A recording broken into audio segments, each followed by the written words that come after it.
this time, I'd like to introduce Tom LaBelle, who will be the moderator for the morning here.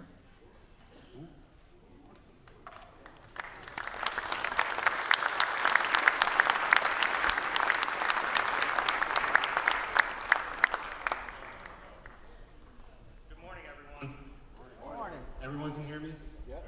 For the front section, if the oxygen mask drops down, put it on yourself first. We're gonna move right along. I got a bar stool because that's where I'm most comfortable. Also beyond that, I'm facilitating conversation, but the real conversation is between our two guests. So please help me welcome John Salka and Eddie Buchanan.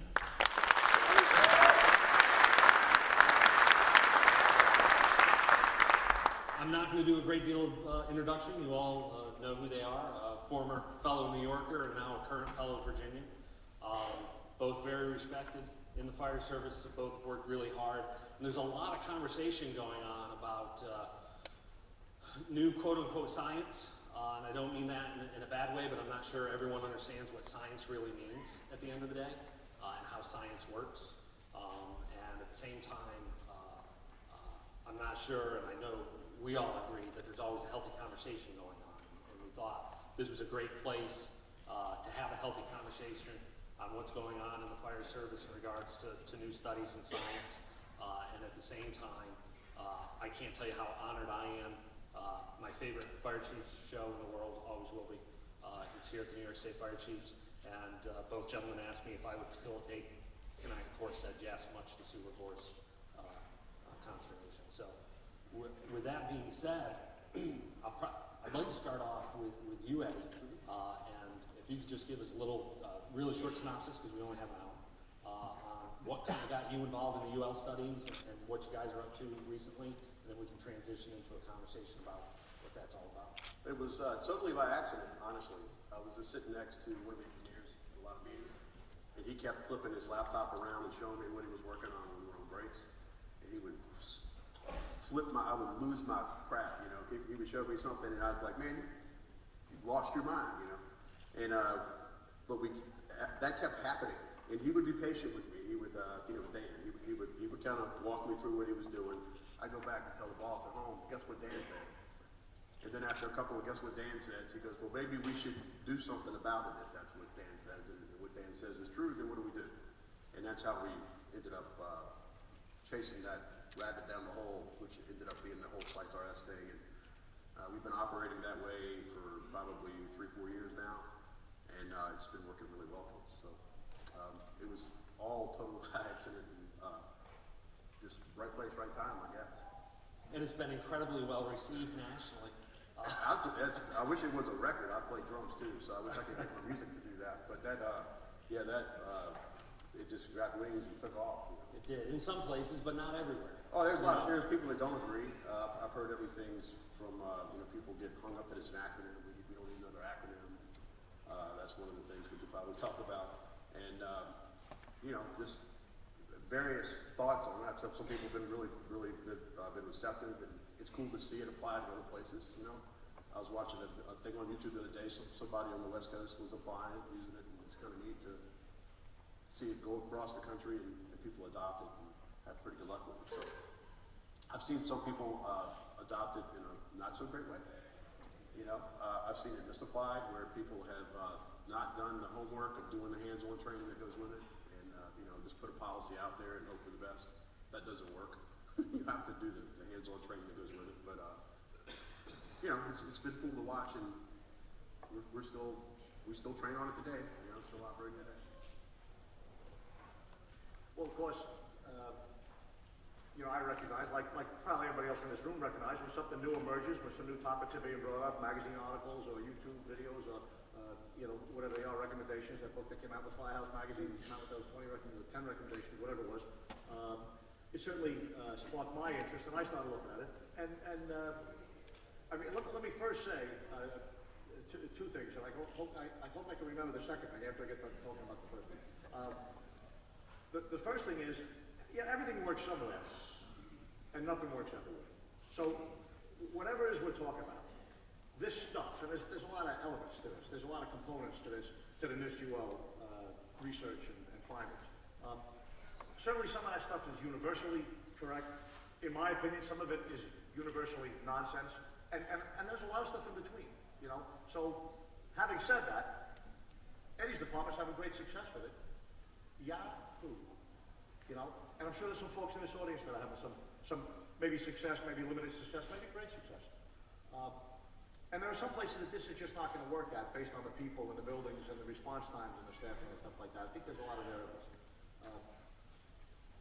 One of my major problems, and I don't wanna call it a major problem because it's really not a major problem. A friend of mine passed away last week, 58 years old, that's a major problem. This is not.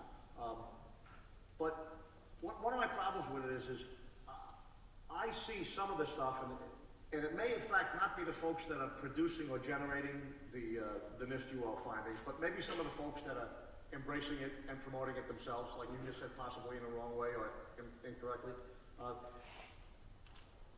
There's some folks that are talking about, well, it's just another tool in a toolbox.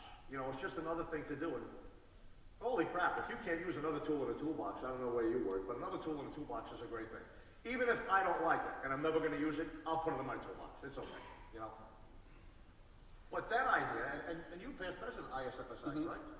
Then I hear the ISFSI is adopting a pretty big stance on telling everybody we should be changing our positions, we should be adopting this new NIST-UL stuff, and everybody should be doing it. I'm saying, well, that's not saying it's another tool in a toolbox. That's a big organization, ISFSI. That's not just the Hooterville Fire Department somewhere doing it. That's a big organization. So I just don't like the mixed messages. I'm a pretty literal guy. I catch a lot of shit from my wife at home about being pretty literal. And you know, when people say it's just another tool in a toolbox in one sentence, and then the next thing I read is a national organization saying that everybody should be going down this road, there are fire departments, there are fire chiefs, there are people in this room that are going to embrace some of these concepts because of that. Maybe, like Eddie said, without doing the test burns themselves or without really understanding the whole program. So that's one of my problems. My second problem with this whole debate, and this really isn't a debate, it's a discussion, because we're friends, we've known each other for years. There are some people out there, and it's on both sides of the issue.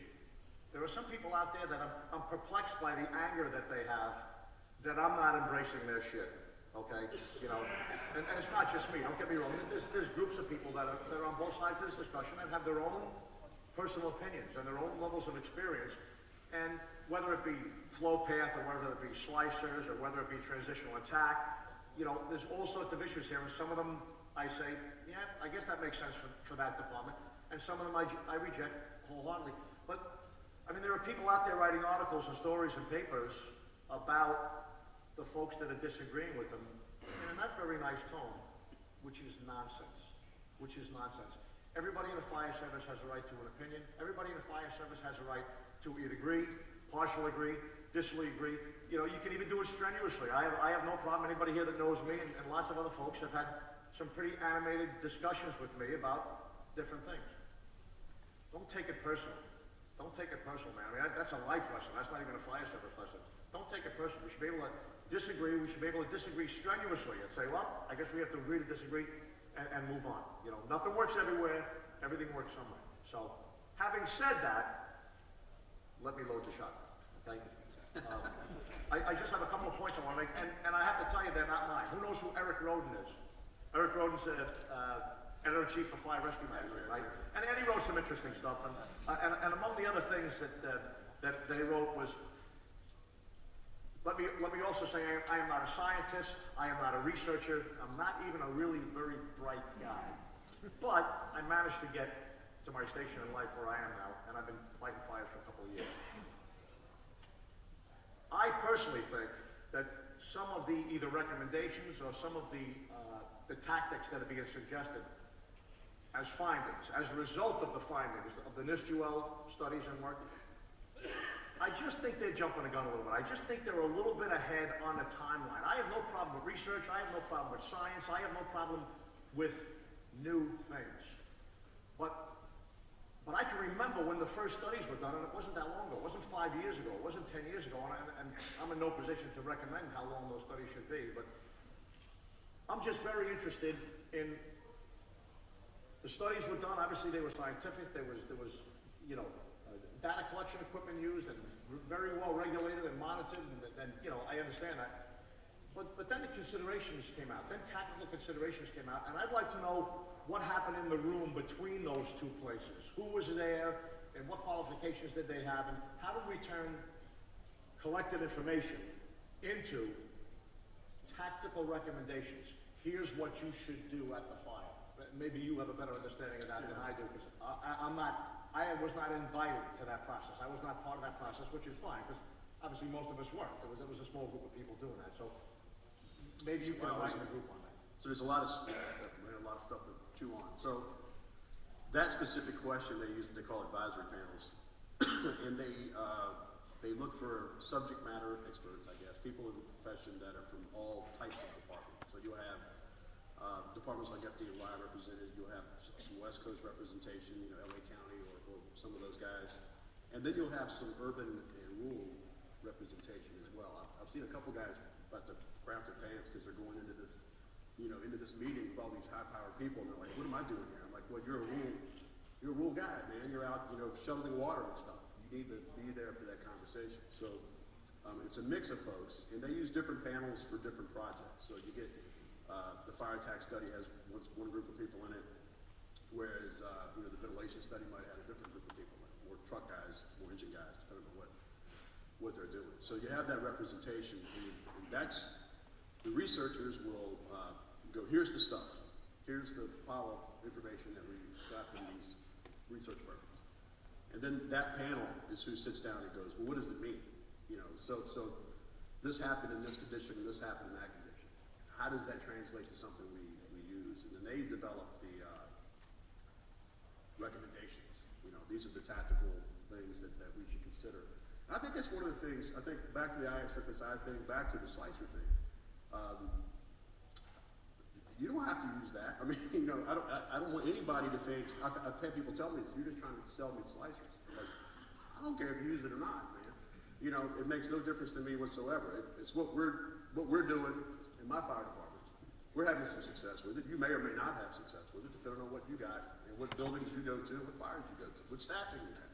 All that matters. And, you know, we just said this is what we got, and it seems to be working pretty good. So I can't help but think about things like calves and combination nozzles, where, you know, as an industry, quite often we'll have a group that's really quick, you know, early adopters, and then sort of the folks in the middle that are waiting to see what happens. And my experience, limited as it is that as a fire service, those early adopters, they go out and often, I think this is the case here too, where folks have said, oh, we're gonna take slicers, we're gonna create an SOP, you mentioned that a second ago, and it's lazy firefighting. They're not learning the trade, they're not learning how to do this, and they just said, we'll make it easy. And there are departments out there that have said, oh, slicers means hit it hard from the yard every single time. And I hate that saying. It just drives me nuts because that's not, it somehow got tacked on to this research stuff, that you hit it hard from the yard. Not all the time, you know, I mean, it depends on what you have and what the conditions are. We just know a little bit more about why we do it, right? We had it, like, you know, if you pull up, you guys, the whole front of the joint lit off, right? You throw some water at it real quick, you know, while you get your tack line in place. We've been doing that forever. Right, but Eddie, isn't there a difference between pulling up to a house, and I guess most of us, correct me if I'm wrong, and anybody else can correct me if I'm wrong, be careful. We're generally talking about house fires. We're generally talking about residential house fires. We're not talking about apartment buildings, not talking about commercial buildings, not talking about public buildings, not talking about a lot of things. We're talking about pretty much residential house fires, okay? So you pull up to a residential house fire, the place is going. There's fire out one or two windows out the front of the building. Maybe it's going up the wood siding, it's catching up under the eaves. Who's not gonna charge a hose line and knock that down real quick?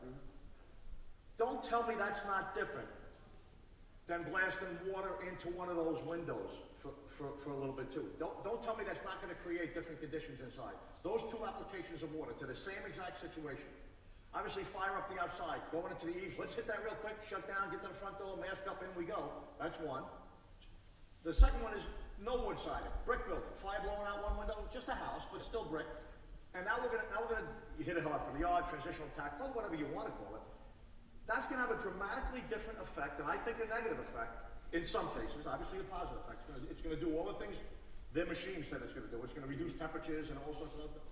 But I think there's also a negative component to that. I think there might be somebody inside waiting to be rescued, somebody laying on the hallway inside. Now we're talking seconds, we're talking maybe a minute or two difference in stretching a line outside, you know, and I have other issues. You know, how far down the side of the house are we gonna go? Are we gonna go all the way around to the rear of a private house to find a window showing fire to put a line in for 10 or 15 seconds? Or are we just gonna go inside and find a fire? So my problem is, having been in the fire service for 40 years, volunteer and career, worked in lots of places, taught in lots of places, witnessed lots of things.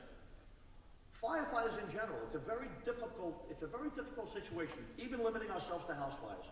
It's a very difficult situation, very quickly picking what tactics we're gonna pick to initiate a fire attack at a house fire. And adding something, well, before we do the initial fire attack on the front door, let's do the knockdown from the window. I hesitate to embrace adding more steps to the process of getting in there and putting the fire out. I cannot deny the benefits of putting a line in the window. It definitely knocks the fire down. It definitely resets. I think that's a great term.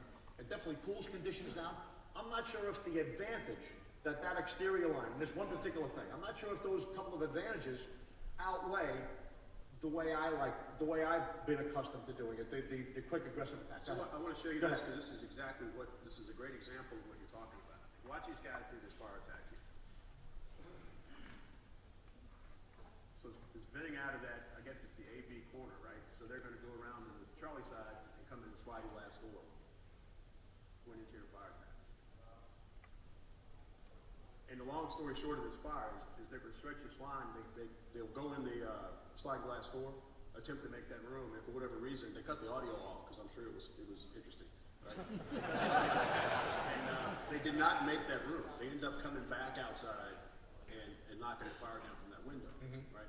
And I think that's where people get a little sideways about this is, like in this case, we would have hit that window because it was the fastest way to fire. That's kind of how we've modified the way we operate a little bit. It's whoever gets to the fire first wins kind of situation, right? If it's going through the front door and that gets you there quicker, great, go through the front door. You know, if it's that window right there, and that's the easiest way, fastest way to get to the fire, hit it. You know, but we used to believe that there were rules that prevented us from doing that. We would have been these guys prior to us adopting this stuff. We would have gone and done the same thing. I suspect we probably made the rules. But anyway, it seems like it's pretty straightforward. But, you know, in this case, he didn't. But the fastest way for me to get to that fire, I just walked past it. Right. You know, and I think that's where people get a little, so you know. And I couldn't agree with you more. Right. And hearing you say that is wonderful, but that's Eddie Buchanan. And that's your take, that's your application of some of this new information. Some of the folks, including some of the folks that have created this information, are not necessarily saying that, or they're saying something different than that. They're saying, no, go to the window and knock it down, do that reset first, because we're trying to make conditions inside safer. And to some degree, that's true too, right? That is true. Why could your guys not make that move from the back? Do we know why? I don't know why they couldn't. These aren't our guys. I don't know who this. Oh, okay. This is just video that you got. I just got it off the internet. So. Because there are some folks out there, and you know, people bastardize ideas all the time. You know what I'm saying? Who works in a firehouse? Raise your hand. I mean, wake up. Wake up. I think one of the problems with some of the NIST findings is some of the people out there are taking it, reading it, adopting it, underlining it, starting to do it, and they're just doing it their own way, which is, of course, it's America. You can do anything you want. But then it's being promoted, I think, sometimes either in an improper way or they're adding or subtracting things of their own. What Eddie Buchanan just said couldn't be more true. Obviously, we're going to try and go in real quick from the rear, put that fire out, go from the unburned to the burn. But I've heard, oh, unburned to the burned is not correct anymore. Oh, venting the roof is not correct anymore. And those have been said, and they have been written, and they are some of the findings of some of this research, and I'm not happy about it. And I don't like it, because some of the tactics that we've been doing, all of us, I mean, he has been doing this for 20 years, this is some new stuff they're doing now.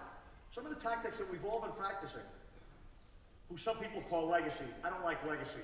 Legacy sounds like a secret word for old-fashioned shit, okay? The stuff that we're doing in the fire service today and tomorrow and yesterday is cutting edge, brand new stuff. It's not stuff that we picked the book up from 1910 and we're doing it. It's developed and evolved and been modified, and some of it is in fact new too. So I resent and reject the legacy versus the modern. There is no legacy. You want a legacy fire? Go light a damn museum on fire. That's the only place where there's legacy fire. Okay?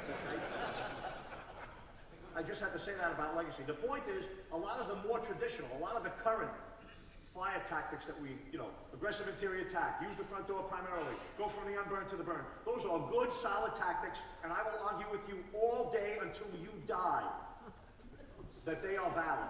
I'm not saying what they're saying is invalid. I'm saying I'm relegating it to what somebody originally said. It's just another tool in the toolbox. Please don't tell me from the unburned to the burned is invalid. It's very valid, and there's other reasons. There's other reasons that we go in the front door of a house.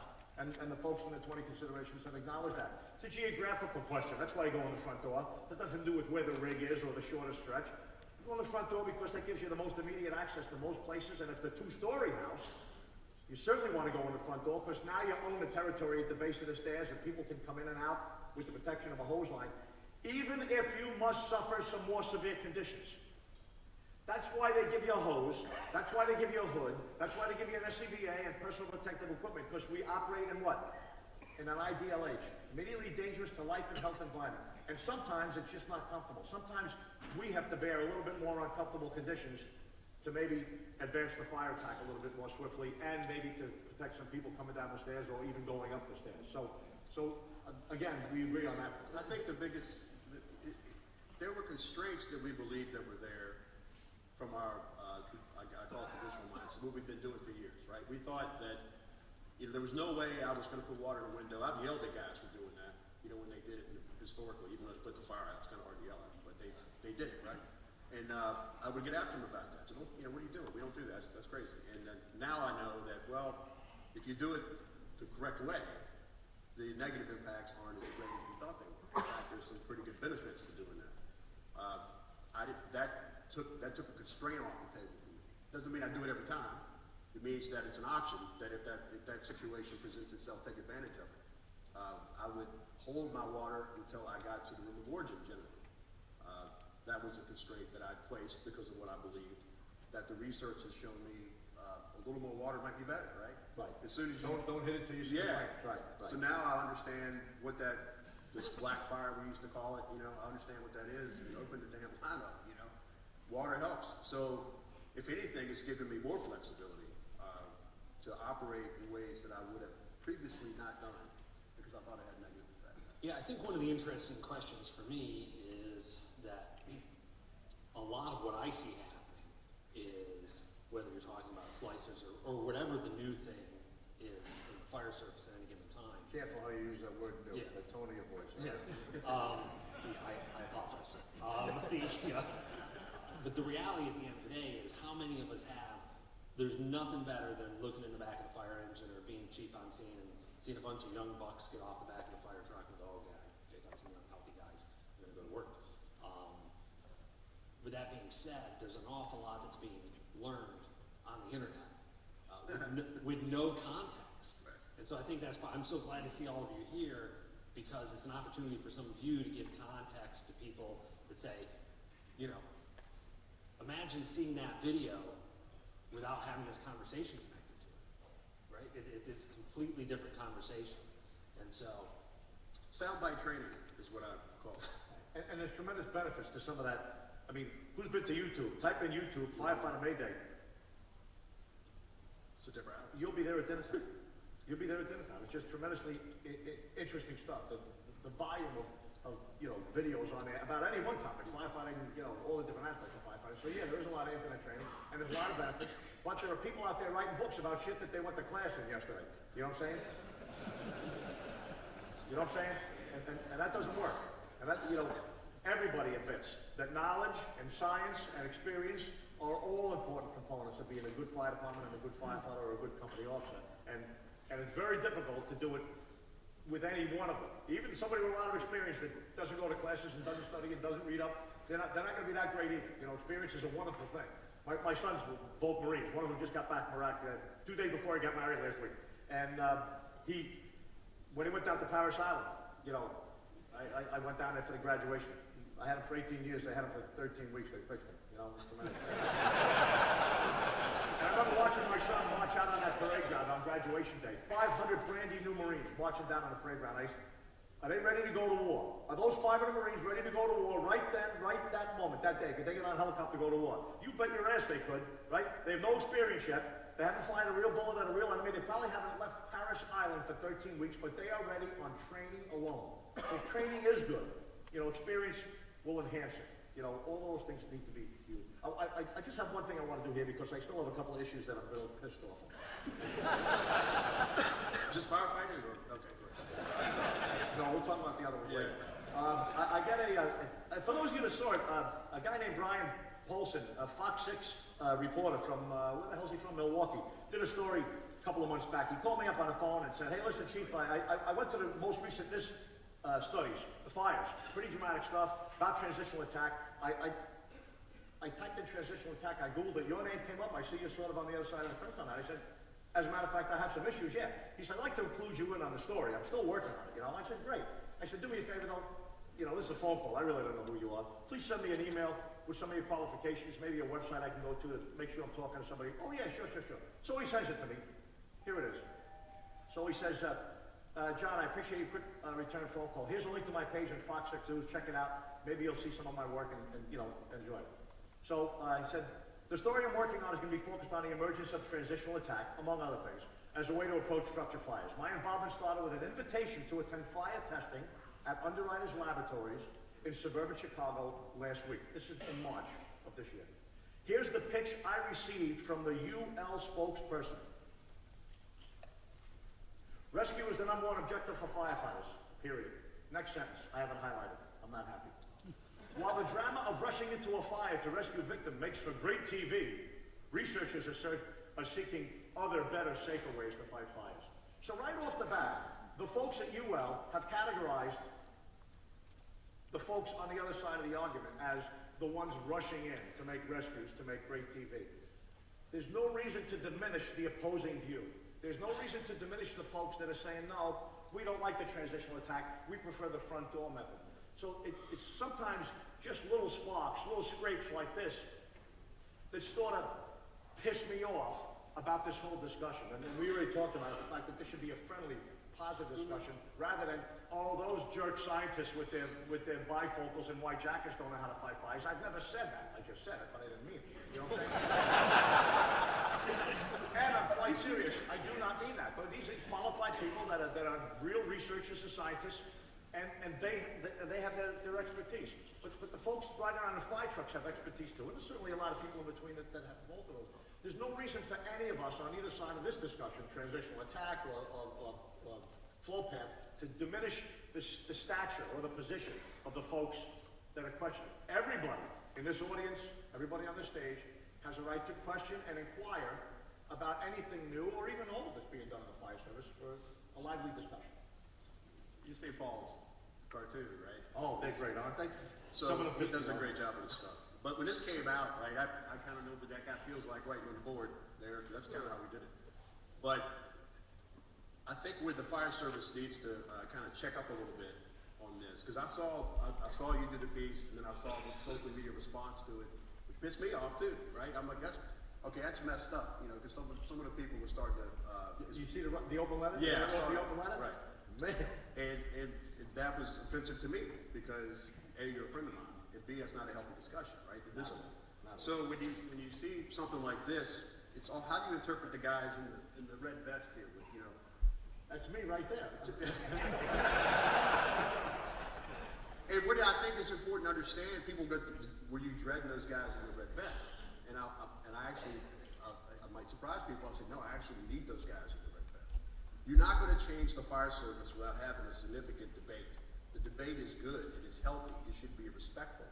We should be able to sit and have conversations about this. When I wrote the first article about Slice RS, and I'm looking at the send button, you know, and I'm sitting there going, ooh boy, this is going to hurt, right?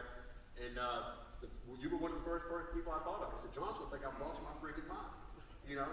And you know, yeah, right? So, but I also understand that we can sit and have a conversation about it and work through the details and understand what that is. And what's interesting to me is that's how science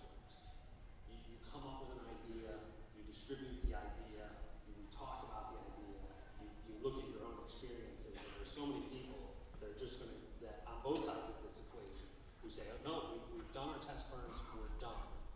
Or, I wasn't at the test burns, therefore I can't accept anything. And then finally, the group that just says, I actually don't want to learn how to do my job, career or volunteer, so I'm just going to accept this policy because it makes it easier and we don't have to do any training anymore. And none of those are acceptable. I've got, for some of you who know me, I collect antique firefighting books. And I actually have my great uncle's, who was the assistant chief in Glens Falls, New York. I have his fire chief's handbook, first edition. And it talks in there about these crazy ideas, like transitional attack, and vertical ventilation, and all the exact same, we're going now, let's go. All the exact same stuff that we're really talking about now. And so, for any of you, for any of us who think we're special snowflakes, no matter what our mothers told us, we're not that special. We've been down this road in a lot of ways before. I think one of the things I see now, though, and again, you know, the combination nozzle comes to mind. You know, you had a whole group that just jumped to combination nozzles. How many people here went to combination nozzles and now are back to smoothers, right? How many people spent money on cabs and now don't run cabs anymore? Positive pressure ventilation? Yeah, and so there's all this stuff, and it doesn't mean any of those tools are bad tools. It doesn't mean there's no room for combination nozzles in the fire service. It doesn't mean there's room for cabs. It doesn't mean there's not room for positive pressure ventilation. But if you accept all or nothing, that's not how this is supposed to work. And we have to be able to have this healthy. I mean, critical thinking, I think, is the way to, is a skill we could probably do better with as a country right now, you know, is to look at something that somebody presents information, whether it be a research report, or it could be an online blog, or whatever. Something's presented, and I think we have to remember to look at it, understand what it is they're trying to say, and then develop your own opinion of do you agree or not, right? You know, there's many books I've read that I just don't agree with. You know, I'll take what the author says and appreciate a perspective, but don't necessarily agree with it. But I don't go out and attack the guy. You know what I mean? Well, it's his opinion, fine. You know, that's one of the things I think we have to kind of really focus on is this internet stuff gets us a little sideways because people will take a sound bite, they'll take it out of context, and they go run and write a blog about it, and somebody takes that and they share it 20 times, and you know, the next thing you know, it gets its own legs. I don't even like the term transitional attack. That's not, I don't like it. Because we're not transitioning anything. We're offensive. By the time our feet hit the deck, stepping off the rig, it's offensive. It's got nothing to do with where I opened my bail from, right? But somehow transitional attack is associated with this stuff. I guess it's whatever. I don't know where it came from. Somebody made it up. But it's stuck on us. And we don't like that term. We're offensive at the gate, you know, and we just don't use the term at all. So, I'll show. Okay. I wrote a couple of questions down here. Actually, I have pages. But, and one of my questions is, and it's me and you, so you're on point, but what particular conditions or hazards are we trying to avoid using transitional attack or resetting the fire from the exterior? I mean, obviously, you've sort of explained that already. And I acknowledge and agree with certain conditions that work, but there are some folks that are adopting that in a much wider way, you know, in a much wholehearted way. And there are a lot of folks out there in the fire service that are thinking, well, they're trying not to go in, you know. And I'm thinking that too. Obviously, it's certainly safer to be out there. Obviously, if you look at the results, if you look at the videos, the actual full NIST UL experimental research videos with the time clocks going, with the multi-screen, the screen broken up, you can see the second floor, the first floor, and the fire and all that. Yeah, they're talking about reducing temperatures rapidly, more rapidly, you know, you're hitting it from the outside, how rapidly the temperature goes down, even on the second floor for a first floor fire. Dramatic stuff. But I always said to myself, so what's the difference? I don't know, I'm not a scientist, so what's the difference? 2,500 degrees on the second floor with a good fire going in a bedroom on the first floor, or the kitchen, right? And they hit it from the outside, and it goes like in 30 seconds, from 2,500 degrees to 600 degrees. Holy shit, Batman. Is that dramatic? That is dramatic. Except 600's still gonna kill the old lady out in the hallway. It still doesn't make much difference to me. Whether it's 2,500 degrees or 600 or 700 degrees, those are still fatal conditions for an unprotected human being. You know what I'm saying? So I think some of the NIST experiments, and I think some of the findings and the associated or subsequent tactical considerations that were developed by various groups, I think some of them considered rescue and victim survival and time of attack. I think they considered that less than their more tangible, how rapidly conditions go down and how rapidly, we all know how rapidly fire goes out. 3 seconds into a room, whether you go from the window or the door, a room fire goes out pretty quickly. But the fatal conditions are still there. The heavy smoke conditions, the already generated toxic gases and the high heat are already there, even if you cut them in half. So from the perspective of the victim, from the perspective of the known victim, from the perspective of the possible victim, the grandma or the young kid that tried to get to the front door after waking up at a house fire, I still want to get to the front door and get into a house fire as soon as possible, rather than some people, maybe not Eddie's department, some people are going down the driveway, opening the gate, going past the cars, calling for water to hit that rear window before they shut it down and withdraw back out to the street to go into the front door. And I could have been inside, pulled the victim out of the front hallway, and maybe got some water on. Maybe 20 seconds later, maybe conditions are still severe in there, and maybe I could have got 2 things done. So one of my, not pet peeves, but one of my, I think, serious considerations or questions about the whole transitional attack is it's really not a question for you, because you've already addressed it. Sometimes we pass the fire if we think we can get in the doorway quickly, whether it's the rear sliding door like the video or the front door of the house. But some people are not going to walk past fire no matter what. They're going to hit it because they read something somewhere about that working and knocking a fire down. And I don't think rapid fire extinguishment is absolutely, primarily, individually, the most important thing. It is very important. And Andy Frederick said it. You know, Andy, he was a friend of both of us for a long, long time. Putting the fire out is the only damn thing. Sorry, truck guys. Putting the fire out is really the most important thing, but not at the expense of maybe not abandoning, but ignoring potential victims during the fire. I think one of the things that would have been really interesting, and I'm one of those geeks that read the entire UL report, and I know there are other geeks in the room, but when you watch the videos, I always thought it would have been interesting if they showed the entire thing. Like they say, okay, we show the data, now I want to see the crew go in the front door and finish putting the fire out. And I think if we had seen that as an industry, we would have said, oh, we're still going inside and putting the fire out, guys. I think that a lot of that got lost. I wonder, talking about rescue, man, I think, this came to me sitting here. I wonder if, that's one of the problems you hear about, is that there's less emphasis on rescue. And I don't think that's true at all. I think it's always been the highest priority. But the things that we modified in our tactical plans were not really new. There's not a lot of new stuff there. What we actually did was we went back to what we used to do. Compartmentation is key. Getting barriers between the victim and the fire is a big deal. We learned a little bit about ventilation, that as we add air into a ventilated fire, things are going to grow. Okay. Even just opening the front door. Yeah, right. we know that. So the tactics are generally the same, right? We didn't change a whole lot there.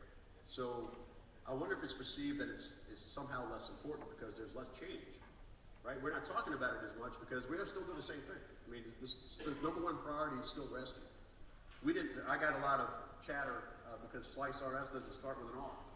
How come it just start with R? Because it's not always the first thing. Rescue is we're always in rescue mode. We're never not in rescue mode. So, but tactically, it depends on what's going on, right? If I got jumpers, I got to handle it right now. It's going to be a first thing. And if I've got the homeowner and the dog and the spouse and everybody out front, so they say everybody's out, the fire started in the kitchen, we got everybody out. I mean, okay, I'm going to still search the house, right? But this might not be the absolute first thing that I do. I might control the fire and search the house as I go. So it moves around a little bit. It doesn't imply in any way that it's any less important. And I think that's where maybe because we did so much work messing with water and stuff that we didn't change a lot with rescue. So it doesn't get talked about as much because it's less change, right? It's always been there. It's the same. Hadn't not too much different. So I just wonder if this is perceived to be. The reason I bring it up is because looking at the studies, I didn't see a component in the early studies. I think they did in the later studies, the most Fire recent attack studies. studies, okay. Right, but I didn't see any component in the earlier studies that included anything about victims or you know, people that could potentially be inside the building, rather than it was concentrating mostly on applying water to the fire, measuring what the gas is produced and the temperatures being reduced and stuff like that. But one of my other, I think this is a pretty big point, at least a pretty big point for me, fundamental disagreements or whatever you want to call it, with the findings of the study is this. I know they did it in several different places, but they constructed, you know, a frame structure, a frame house with windows and doors and roofs and, you know, inside this other building where they were going to do the test studies. And they obviously sheetrock inside, and obviously they put a fire load in there, they furnished it, you know, everything was measured. They knew how big the room was, they knew what the fire load was, they know there's no people in there because it's a test fire.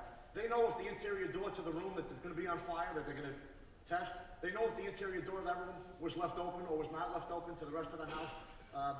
They know what stream they're going to use. They know how many gallons per minute it's going to produce. They know when they're going to open it. It's timed. It's not just open the line when you want. It's like 1, 5, 4, 3, 2, 1, now. Open it now. So you have this scientific experiment at this, even though it's a house, even though it's a fire, even though people are in fire gear, it's not a real fire. It's a scientific experiment about a fire. And they know everything about it when they get there. And lo and behold, when it's done, holy shit, look at this. You know, they collect all their information, all their findings, all still very scientific, and all absolutely valid. You can't invalidate the results of temperatures dropping and stuff like that. But you know the whole scenario. You lit the damn fire. You know what the fire load was. You knew where the stream was going to go. Isn't that peachy? I go to a fire in the Bronx. You go to a fire in Virginia. You go to a fire in Virginia. You go to a fire where you live. All I see is, holy shit, we got a house on fire.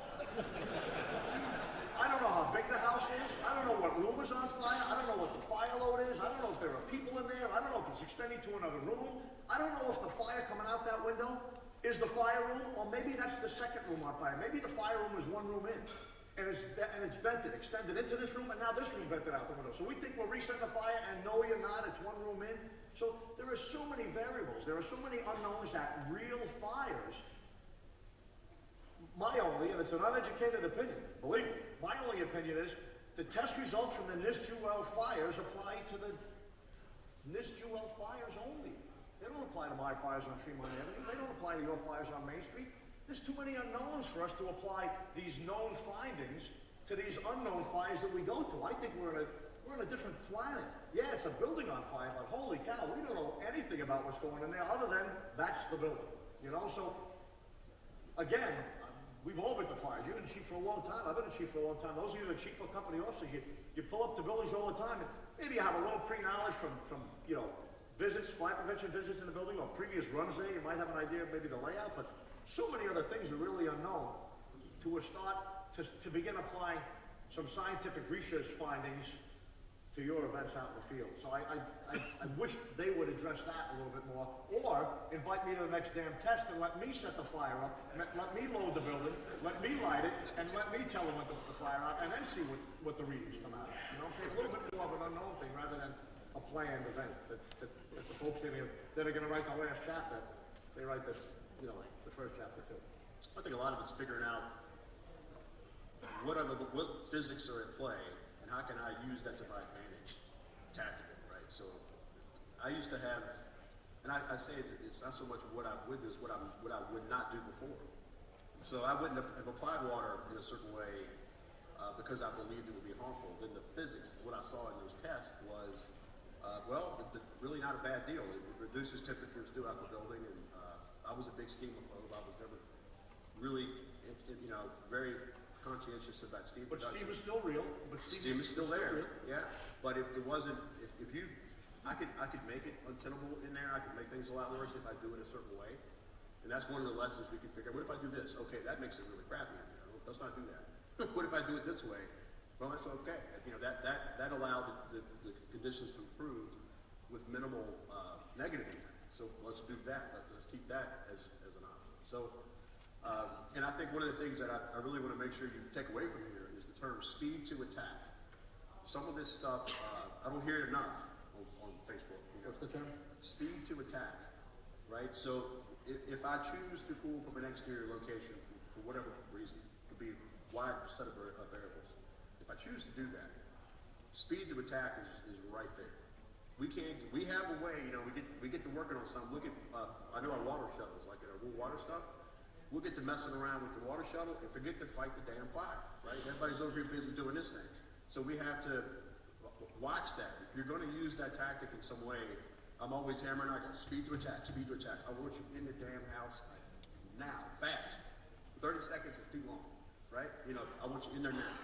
And I think it requires reinforcement at the fire department level that you will have to, if you're using this stuff, you've got to keep hammering that. If you're spending more than 30 seconds a minute looking around outside, and we're not inside that house yet, you're too long. You need to be inside. Great point. So, and I know how we are. We'll get, you know, shiny things. We get to playing with it. You should have seen how much stuff we burn up with positive pressure fans when they came out. We had to use the fan on it. We got this new fan. Let's use it. They didn't know the damn thing about that fan. And we burn up more crap. And finally we decided that ain't working so good. Let's not use that anymore. You give somebody something new and shiny, they want two. So, right. So we put it away. We come back to it now.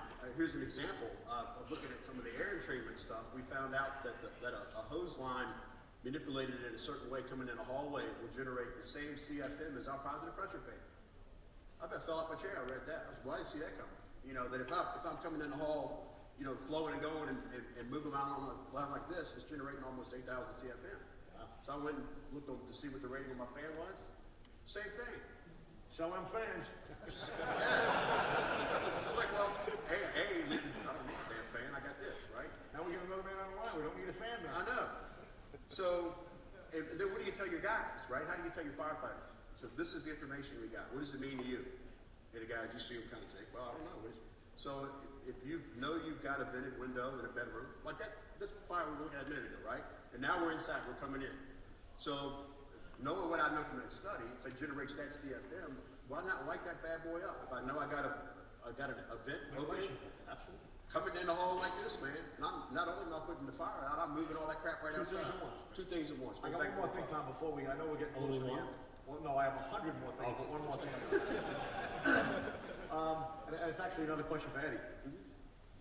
Were you part of, or have you reviewed the newest, the most recent, the fire test, where they actually did some, one of my protests with the earlier studies was, well, that's nice that you did some studies on how to hit it from the outside, but did you do some studies, some baseline studies on the way we've been doing it up until now? You know, the way that it's worked for like, you know, a century? Did you have any results to compare it to? And of course the answer was no, and then they did. They sort of followed up. I guess they were trying to catch up or tie up the loose ends, which was good. And did we get results from that? Did we find out about reduction and about knocking the fire down and like the time it took to get done and how fast the temperatures were reduced in different... What were the results of the interior attack tests versus the earlier, you know, outside? I wasn't on that panel. I know like Ray McCormick's on there. Yes, yes. Some of those guys. I've heard that they were pretty positive, actually. But I don't know. I think, I can't speak for you all certainly, and I wasn't on the panel, so I don't have any details, Right. but just some hanging out, you know. Right. I think done appropriately, all these tactics, right? I don't think you're gonna find that one is, you know, only do this, don't ever do that again. I don't think that's something you're gonna see. I think you'll see there are conditions that are favorable for one or the other, right, depending on what's happening.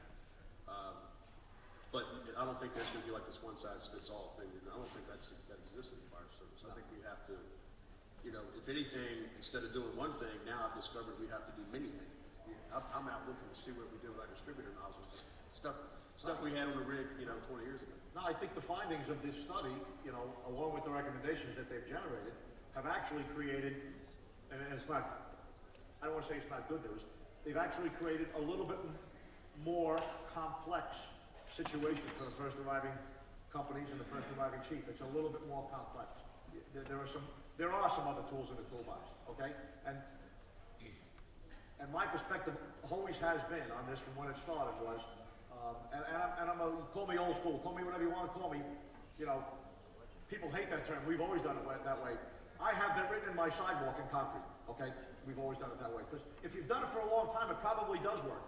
I don't throw anything out just because it's old, and I don't embrace anything just because it's new. Everything must be proven. It must be proven if it's gonna work, if it's gonna be valid, if it's gonna help. So now we have some more new stuff to consider. Now we have some more new tactics, some more new recommendations, obviously.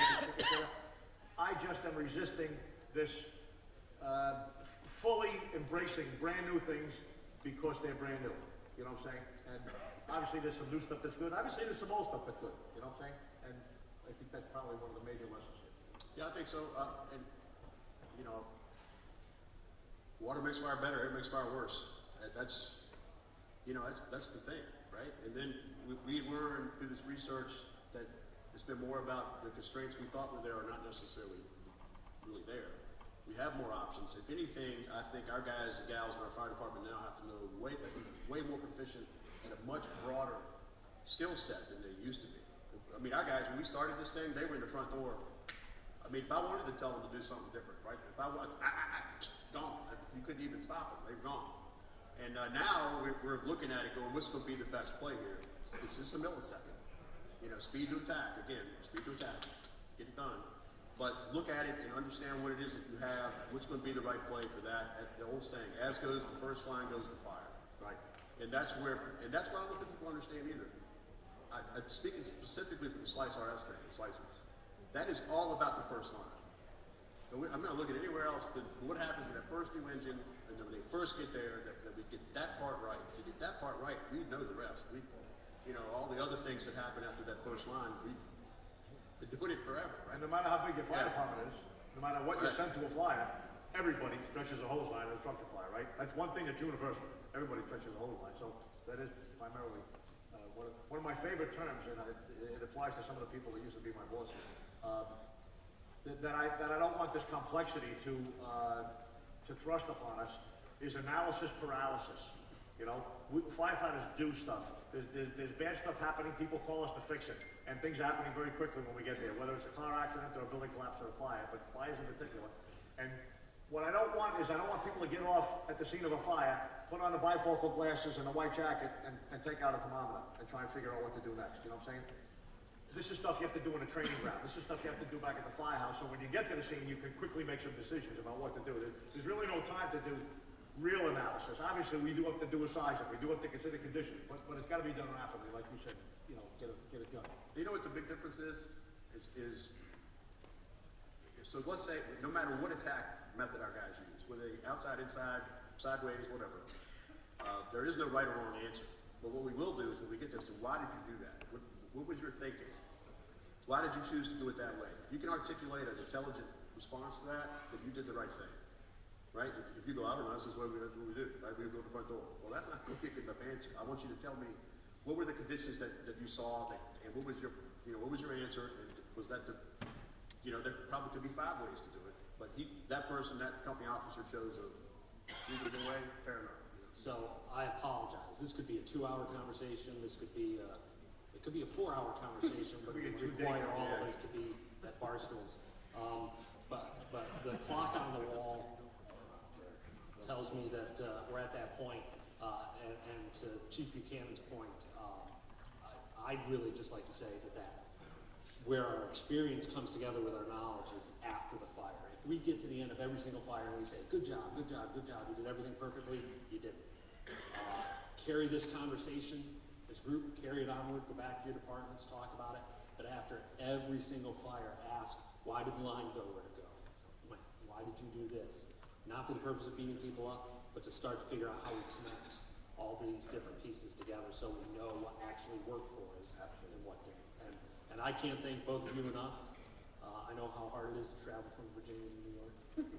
I know how easy it is to travel from New York to New York. Actually, you were down in the south. New Orleans, if you must know. Yes. So please, big round of applause for our